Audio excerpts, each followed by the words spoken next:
వైకుంఠ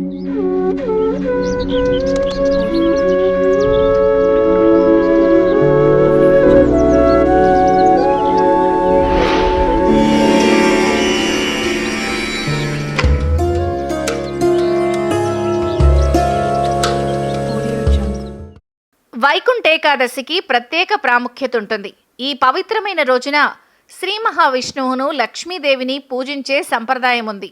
అంతేకాదు వైకుంఠ ఏకాదశి వ్రతాన్ని కూడా ఆచరిస్తారు. ఈ వ్రతాన్ని ఆచరించడం వల్ల విష్ణులోకంలో స్థానం లభిస్తుంది. వ్యక్తి జనన మరణ చక్రం నుంచి విముక్తి పొందుతాడు. పురాణ మత గ్రంథాల ప్రకారం వైకుంఠ ఏకాదశి రోజున వైకుంఠలోక ప్రధాన ద్వారం తెరిచి ఉంటుంది. సూర్యభగవానుడు ధనస్సు రాశిలో సంచరించే సమయంలో వస్తుంది. పుష్యమాసంలోని శుక్లపక్షంలోని ఏకాదశిని పుష్యపుత్రాద ఏకాదశి రోజులాగా లేదా వైకుంఠ ఏకాదశిగా జరుపుతారు. శ్రీహరిని భక్తి శ్రద్ధలతో పూజిస్తారు. అటువంటి పరిస్థితులు 2025 సంవత్సరంలో వైకుంఠ ఏకాదశి ఎప్పుడు, పూజా విధానం ఏంటో చూద్దాం.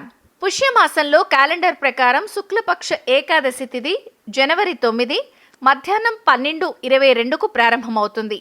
జనవరి 10 ఉదయం 10:19కి ముగుస్తుంది. ఉదయం తిథి ప్రకారం జనవరి 10న వైకుంఠ ఏకాదశి. ఆ రోజు ఉపవాసం చేయాలి. ఆచారాల ప్రకారం విష్ణువు, లక్ష్మీదేవిని పూజించాలి. సాయంత్రం సమయంలో హారతిచ్చి పండ్లు తీసుకోవాలి. రాత్రి జాగరణ చేస్తూ విష్ణువుని పూజించాలి.